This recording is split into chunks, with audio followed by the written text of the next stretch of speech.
Family and fellow soldiers, I'm the Professor, and this is the Moment of Truth.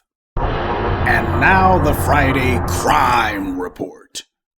Round Lake Beach, Illinois, Monday, June 13th, 2022, 1:40 p.m. Deborah and Jason Carell's marriage had gone totally sour. The two were estranged and separated, with Deborah having left Jason the month before.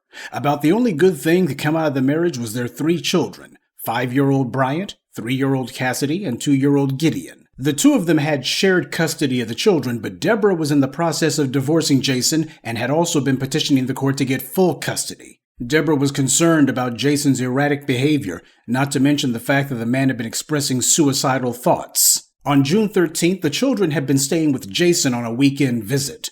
The night before, Deborah had spoken to her children on the phone and told them she loved them. She had planned to pick them up for a doctor's visit the next day, but that would never happen. According to the GoFundMe page, Deborah had gone to Jason's home to pick up their children, but instead, when she went into the house, she found the 3 children lying on a bed from an apparent drowning. Jason wasn't there at all. So she contacted the Round Lake Beach police to investigate. The officers arrived and they found blood in the house, but the children had no stab wounds or cuts, so the blood didn't seem to come from any of them. The police also recovered a note at the scene that read, "If I can't have them, neither can you." The police put out an APB. Illinois State Police spotted Jason's red Nissan Maxima. When they tried to pull him over, Jason led the police on a 17-minute pursuit, which ended when he crashed his car at a highway bridge in Joliet. Naturally, the police took him into custody alive. While he was being removed from the car, Jason told first responders that he was responsible for his children's deaths and had attempted to kill himself before fleeing his home. So that's where the blood in the house had come from. He was transported to a local hospital and afterwards charged with 3 counts of first-degree murder. He was ordered held on $10 million bail. A GoFundMe page was organized by the community and raised over $100,000, partly to bury the children and the other part to help Deborah to support herself during this time. Now, this all went down in 2022. Jason Carroll was supposed to go on trial, but in December of last year, he entered a plea of guilty but mentally ill, which means the defendant has a mental illness but understands the difference between right and wrong.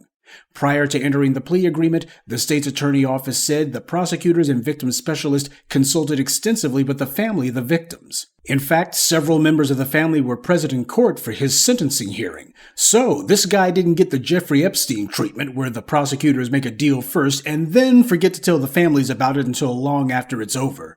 Last month, Jason Carroll was sentenced to life without the possibility of parole. Now, of course, if you happen to listen to my crime report, then you already know these kind of tragedies are far too common, although the white media prefers not to cover them very much.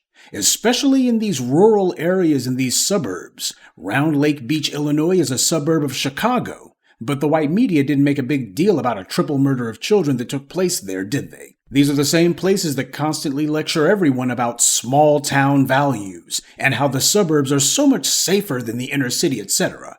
But, as we've seen for decades now, there's a white media embargo on covering stories like this one, unless it's something that the public gets wind of and runs with it. Then the white media feels forced that they have to say something now because the word is out. Now, if you had the proverbial gangbangers on the south side of Chicago who had gotten into a shootout and 3 little children had been wounded, not killed, but just wounded, the white media would have a field day with that one. They would have it as the lead story for weeks on end. And there would be all of this caterwauling and kvetching about what the hell's wrong with the black community. And as I've also documented for you on this very channel, many of these shootings that we've heard about that take place in the inner city, they never actually find out who does it. They're carried out in many cases by non-black perpetrators, and yet the white media and these crooked authorities, without even knowing who the shooters are, they immediately go ahead and push the narrative that, well, whoever it is, they must have been black. And it doesn't help that you have these empty-headed activists, many of whom pride themselves on being allowed into white political and business circles, who also repeat the exact same line.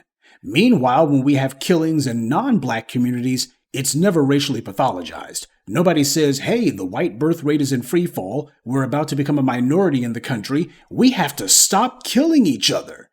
85+% of white people are killed by other white people, but we never hear the phrase white-on-white crime now, do we? Here, 3 toddlers are murdered by their own father in a suburb, and this story was largely buried. If you didn't look for it, you wouldn't have found it. Meanwhile, you can have a black man accused of killing someone, and the algorithm's going to put it into your search results automatically, no matter what. And the white media also demonizes black men as not taking care of their children, but the CDC itself performed a study and documented that black fathers are the most involved in their children's lives compared to other racial groups. A large part of the reason why these tragedies keep happening over and over again is because there is an intentional, deliberate white media policy not to discuss these kind of incidents. They get minimized, downplayed, thrown out. Let's go ahead and find someone else, preferably black, that we can talk about. That's the reason why this stuff keeps happening, because people assume that it isn't, or whenever it does, it doesn't get the kind of attention that it deserves. And this is the tragic but predictable result of that kind of see no evil mentality. This country has a lot of soul searching to do about its attitude regarding race, fatherhood, and the criminal justice system. But let's not kid ourselves. This country has already made up its mind about those things a long time ago. The reason this nation doesn't do any soul searching is because you have to have a soul first. And America is hollow as the day is long. As we've seen with horrific domestic violence cases like this, and the near constant parade of school shootings, mall shootings, church shootings, and other acts of national mayhem, the dominant society would much rather bury its own children before they put any sort of limits or restrictions on people who it's decided are supposed to be free. The white media certainly decided that saving lives isn't important. Saving face is. And so, while the white media, especially on the white right, continues to push the glittering distraction of the south side of Chicago, meanwhile in the suburbs and the rural areas, the bodies continue to drop, the innocent continue to be put into an early grave, and the white media continues to sweep it all under the rug. The lesson that the white media and this country simply refuse to learn is, when you decide to bury the truth, you've also decided to bury your children too. And that's this week's Friday Crime Report. Keep your eyes open and stay on alert, because there's a lot worse criminals out there than the ones the white corporate media chooses to show you. Good day, and be one. I'd like to take a moment to mention some of our contributors: Wayne Baker, Samuel Divers, Faith Speaks Life, Michael Clark, and Gregory Franklin.